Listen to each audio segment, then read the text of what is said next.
Churchill's Shadow, Chapter 8. Walter and Stella lost government. 13th of June, somewhere over France. Churchill and Walter sat together in a small plane, headed for France, accompanied by the usual entourage of secretaries and service chiefs. Churchill slapped his papers down on his lap. "Well, are we going to land?" The pilot anticipated Walter's question as he approached the cockpit.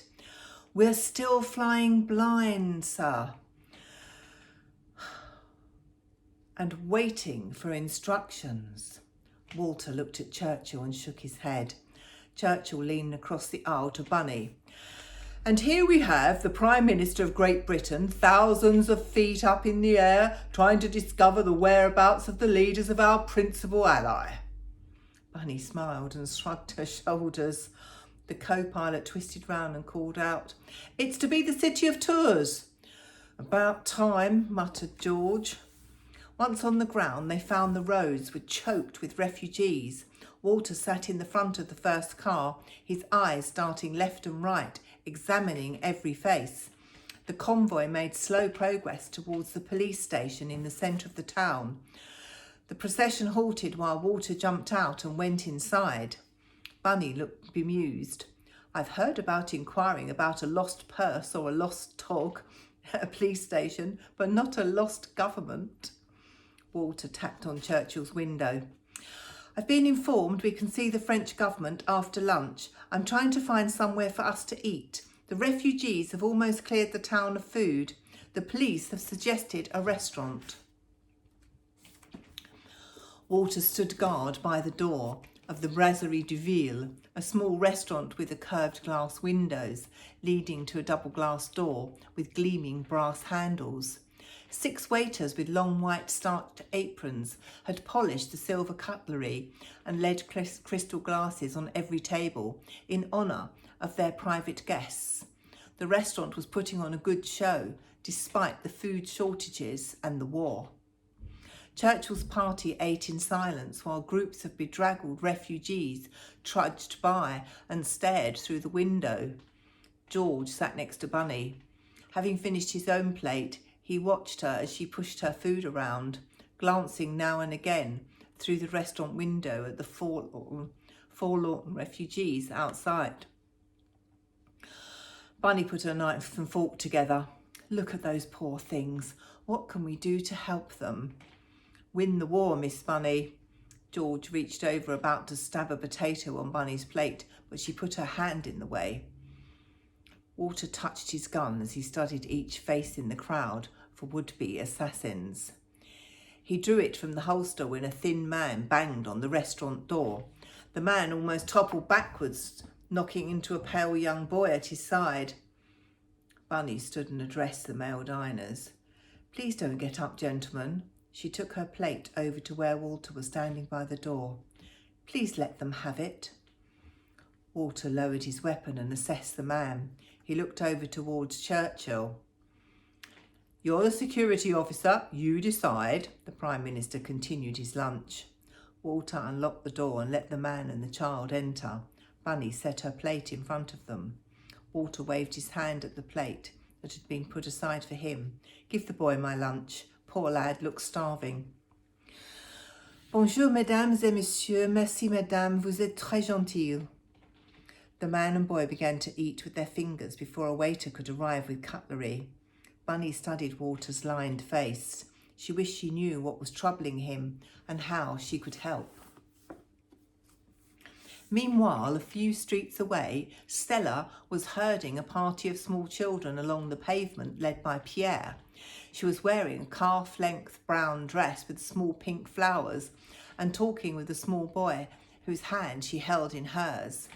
A nun held the door open for them at the church hall and looked up and down the street at who might be observing.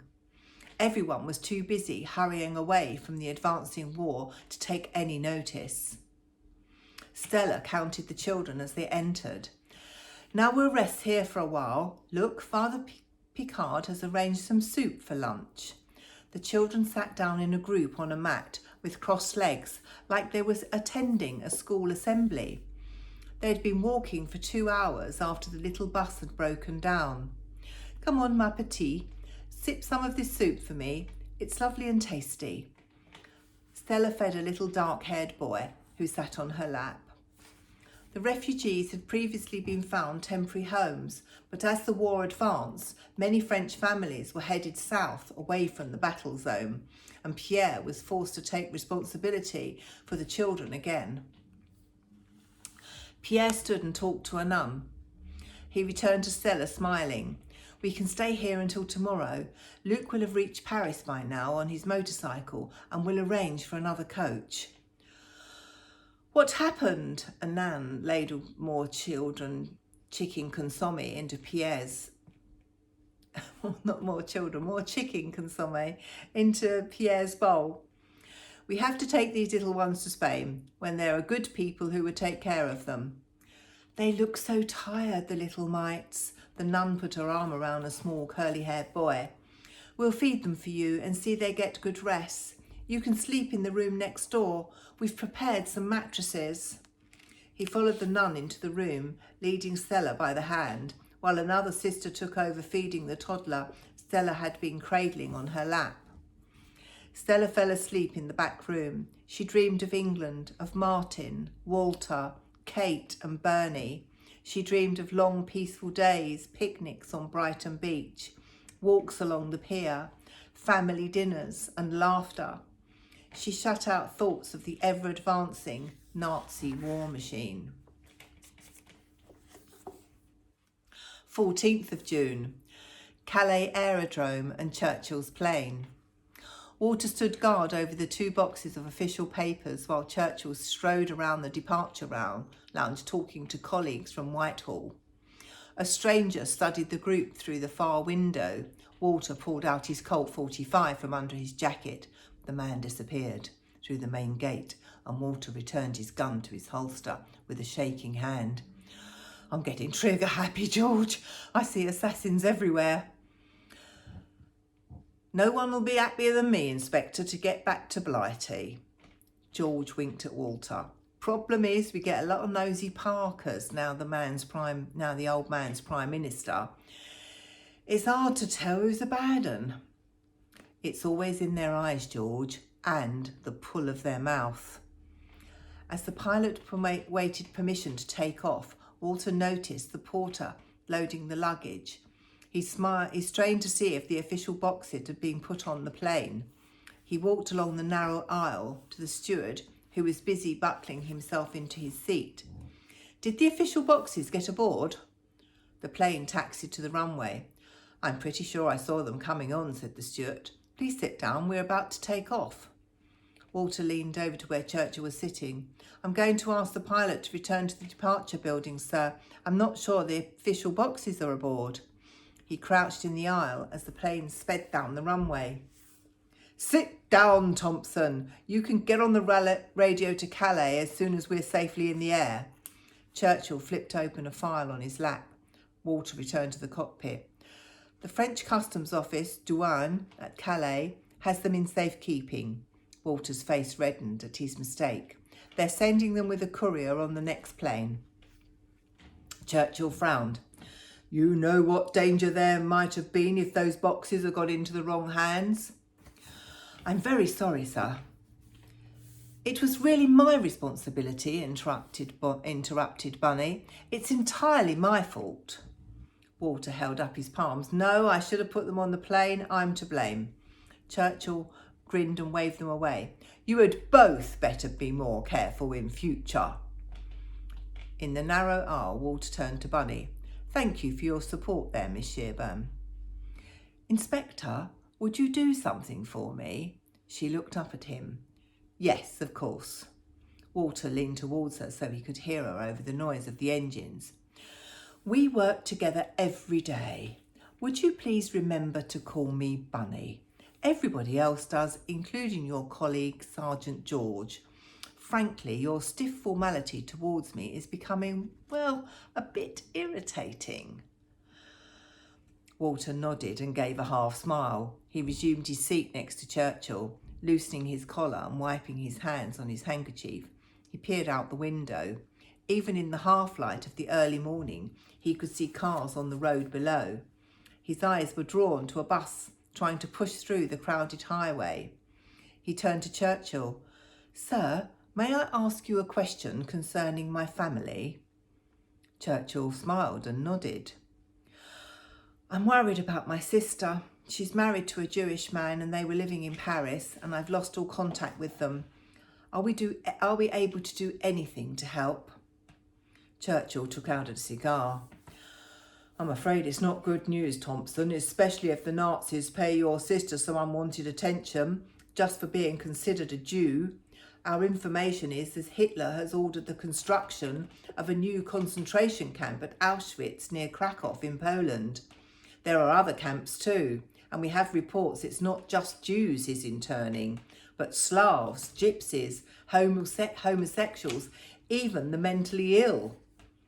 "But sir, would I be able to find my sister and her husband if they were interned?" The Prime Minister's face looked grim. "I don't know, Thompson. I'll give the matter some thought." Walter wiped perspiration from his forehead and peered out of the window. The English Channel was covered in storm clouds, and it was so black that it was as if night had already fallen. Churchill began to doze as the plane left the coast. He had exhausted himself with his talks of the French government. His arguments had been strong, and he had delivered them with force and sincerity. There were many French supporters who agreed with him, but in his heart he knew he had failed to convince them not to surrender to the Nazis. All at once the aircraft plummeted below cloud cover. The passengers screamed. A diminutive general was thrown from his seat. He slid backwards down the aisle. George caught him and pulled him into the empty space beside him. Briefcases and papers flew about the cabin. Walter caught a glimpse of a German plane, a Heinkel bomber, probably lost and looking for a target before returning to Germany. He buckled Churchill into his seat. "Hold on, sir, we have trouble." The pilot manoeuvred the plane ahead of the Heinkel. He put the plane into another steep nosedive. The passengers gripped the arms of their seats, their yells masked by the scream of the plane's engine. The Heinkel attempted to track their steep descent. Machine gun fire left red and white hot trails flying past Churchill's plane. A few feet above the water, the sea mist cleared. There was a French fishing boat ahead. The pilot and co-pilot wrestled with the controls. The fisherman looked up and open-mouthed at the passenger plane, almost clipped their mask. They dived for cover when they saw the Heinkel in pursuit. "Thompson, give me my Colt," Churchill shouted above the shriek of the engines. "One never knows. I do not intend to be taken alive." As both planes levelled out, the Heinkel let go a burst of gunfire at the French boat and vanished out of sight in the fog. The young co-pilot sat rigid, his face drained of blood. The pilot gave Walter a wide smile. "I've never had to do that before in a passenger plane. Quite frankly, I didn't think it would come up. I thought we'd had it. Damn good luck I've been reading Jane's All the World's Aircraft. I only noted yesterday that Heinkels cannot dive at such a steep angle compared to this little beauty of a plane." Walter patted the co-pilot on the shoulder. "Well done, both of you." Churchill had a fierce gleam in his eye, but Bunny was pale and shaking. Walter moved into the empty seat beside her and squeezed her hand. "It's all over, Miss Bunny. Come on now, it's all right." Bunny took in the warmth of his touch and the smell of his skin and found herself staring at a tiny bead of sweat on his temple. "Breathe in and breathe out." Walter patted her arm and got up to assist the rest of the party in picking up all the belongings and the papers. George walked up the aisle, placing his comforting hand on shoulders and checking seatbelts. "Okay, are we, sir?" "Yes, that's right. Keep buckled up." "Right we are, sir." He reached the front of the plane and sat next to Bunny. "Boiled sweet?" "Thank you, George." He took her hand. "That was a bit of excitement. Some German pilot will never know how near he was to winning the Iron Cross, first class." Churchill turned and looked over his half glasses. "If I get hold of him, he'll hang. It's against the Geneva Convention to shoot at an unarmed civilian plane." The 1st to the 14th of October, the War Cabinet and the bomb sites of London.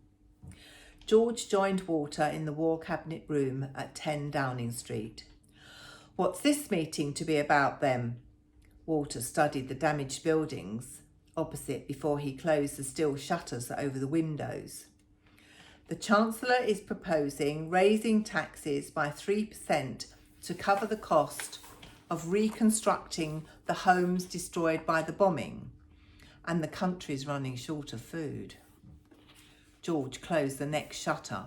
The noise of the demolition gang making the buildings safe on the opposite side of the street was silenced. "Oh, and I overheard some bright sparks say we've only got 6 weeks of food left, and they're thinking of fishing for plankton in Scottish lochs to feed us all." "The spirit of the British people is beginning to dwindle. That's what the old man said yesterday. He told the Cabinet only 22 miles of sea separates us from enslavement by the Germans. The bombing's taking its toll. Now the froggies have waved the white flag. We're alone. Inspector, a bunch of amateurs up against the might of a professional German army. If I was a betting man, I wouldn't be giving good odds on us." Walter put his hands in his pockets. "I know it feels like we're taking the brunt of it. Everyone seems to be down. I passed a damn hospital that had been blown to bits yesterday." After the meeting, a pitiful group of ministers filed out of the long cabinet room, picking up their papers from the polished kidney-shaped table as they left. Churchill stood and stretched. He walked along the checkered passageway and stood next to Walter in the doorway of number 10. They watched the burst of light from anti-aircraft shells firing at German planes in the distance, and the searchlights making giant crosses in the sky. An ear-splitting whistling sound made them screw up their faces. Walter flung his arms around Churchill's middle and swung him behind the safety of the big heavy wooden door. At the same second, a bomb hit the railings of the building and exploded, showering Walter with shrapnel and dust. He lay on the soft, squashy body of Churchill. From behind the protection of the door, Walter saw everything go by in slow motion, without a sound. Churchill began to wriggle and then went blood red in the face, fighting to shove Walter off. "Don't do that ever again!" he shouted. Walter could only lip read as he got to his feet. He offered the old man his hand, checked him over and moved him aside to check on the others. George was lying face down in the hall. Walter squatted beside him and lifted his head into the crook of his arm. "Get this man some help. George, George!" Walter's voice was unusually high as he could not hear. Churchill leaned over George. "Don't let those buggers get you too." Walter held his handkerchief on George's bleeding head. "George, hang on, the ambulance is coming. Will someone get a blanket?"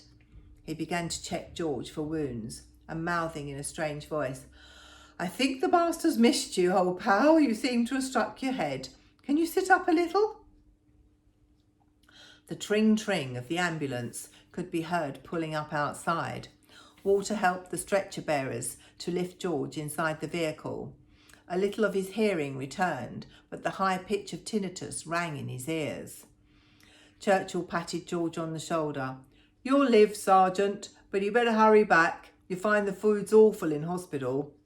He brushed himself down and returned to his office. The bombing continued in a relentless siege, stretching on into the evening. Bunny met Walter in the corridor. His back was completely covered in dust. "I'll watch the old man, Inspector. He's having dinner downstairs in the garden rooms, and I've run a bath for you." Walter opened his mouth to protest.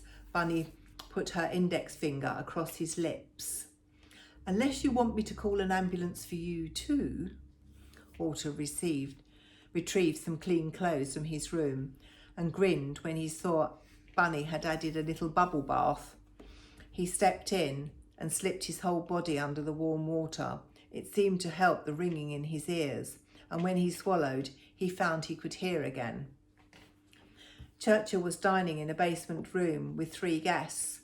The bombing was getting close again, and little chips of plaster dropped onto the table. "Damn them!" Churchill coughed and kept eating. Walter, fresh in a clean suit, opened the dining room door.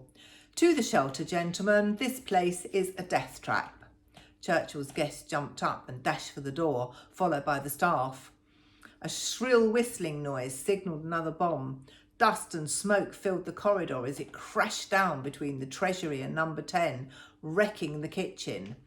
A cloud of toxic dust followed the escaping staff out into the street. Each person was coughing and trying to spit out the taste of damp mortar from their mouths. Walter counted every person present and checked to see if they were injured before directing them to the air raid shelter. "Where's Miss Shearburn?" Downward scurried past, choking and spluttering. Walter put out his arm to halt the small man's progress.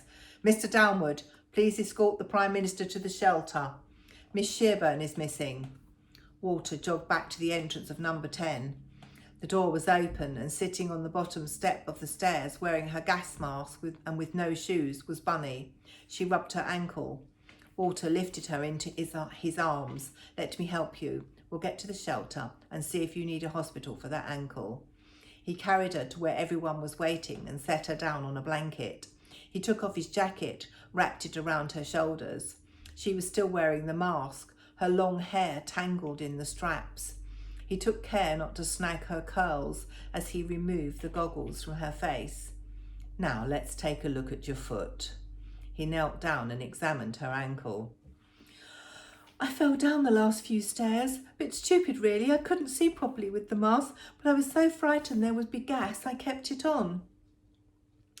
"Well, I think you've got a nasty sprain, but I don't think anything's broken. Can you wiggle your toes again for me?" Bunny moved her toes, and her foot felt comforted in his warm hands. "Thank you for coming back for me." Fires blazed around them, illuminating the night sky, while they sat on the freezing concrete floor of the shelter waiting for the siren to signal the all clear. Walter handed Churchill his handkerchief and the old man wiped dust from his face. Winston tapped Walter on the arm and passed him his own handkerchief with a sly grin. On the next evening, the air raid warning sounded as soon as it was dark. "Sir, we must leave for the shelter." Walter stood behind Churchill's chair. "Yes, yes, Thompson." Churchill nodded but did not look up from his papers. The building shook and echoed with the reverberations of the anti-aircraft guns. Walter picked up the capped Churchill's fountain pen and held it over the paper where he was still writing. "Sir." Churchill pushed his hand aside and continued. "Sir, do I need to repeat myself?" Churchill looked up from his half-rimmed glasses at his bodyguard. "If we don't go now, we will not need to go at all in a few minutes' time because we'll all be blown to bits. I insist." He held back Churchill's chair, ready to pull it out. Churchill got up in slow motion and marched to the number 10 annex in St James's Park. A few seconds after entering the building, they held their chests with the pain of burning as oxygen was snatched from their lungs. They were lifted from their feet and slammed against the wall. The whole street shook, sending roof tiles and a chimney crashing into the road as a 1,000-pound bomb dropped on the corner. The old man wheezed and gasped for air. Walter took great gulps into his body. "I found you a better headquarters, sir, if you will permit me. It's a disused Down Street Underground station in Mayfair." Churchill looked down at his trembling legs and took Walter's arm to steady himself. "Yes, Thompson, a good idea. It would be foolish to get blown up." From then on, Churchill's new routine was to work and sleep in the railway company's offices, often holding meetings while German bombs dropped above them. Walter was on hand throughout the air raid, ready with Churchill's steel helmet and gas mask slung over his shoulder. As the Blitz stormed its way to the doorsteps of millions of Londoners, Churchill worked hard to uphold their spirits. He made regular radio broadcasts to try and boost morale. The old man carried on his normal work every day, blitz or no blitz.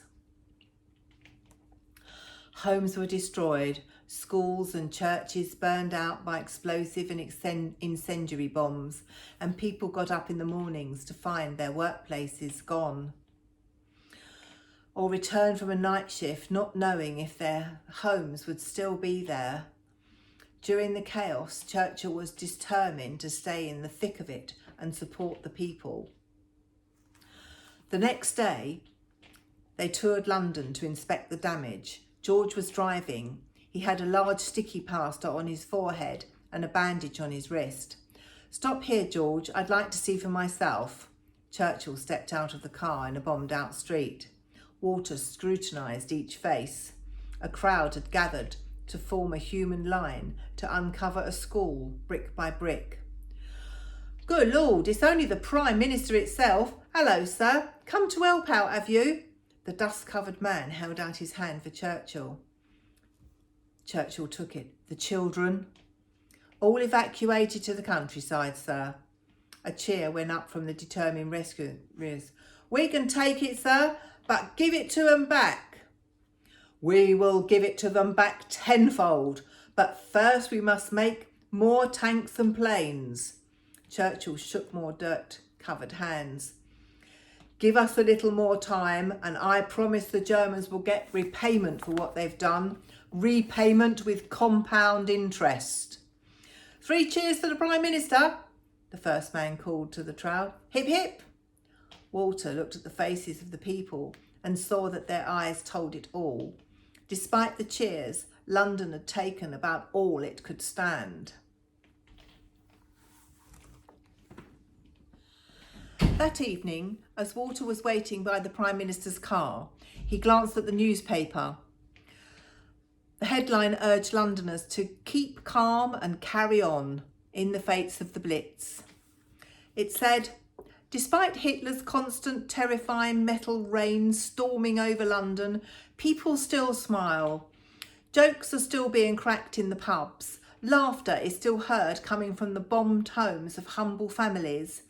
Everyone still finds his or her bright spots in life. Ordinary people who are sticking it out discover little sparks of happiness and joy, a new love, a new baby, or extra rations from the black market. In these days of hardships and passions, when we all walk on the edge of a sword, a simple pleasure like a few ounces of butter can bring endless joy to a simple soul. These tiny delights brighten days and give hope.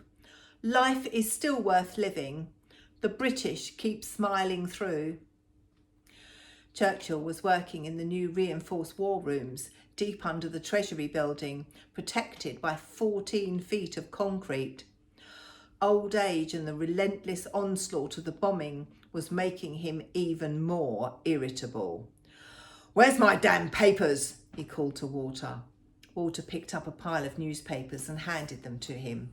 "Not that bloody rubbish, I've read those. Where's the Express?" "I'm not sure, sir. I'll go and ask Miss Shearburn." "Well, hurry up about it." "You're looking a bit glum," said Bunny as Walter entered her office.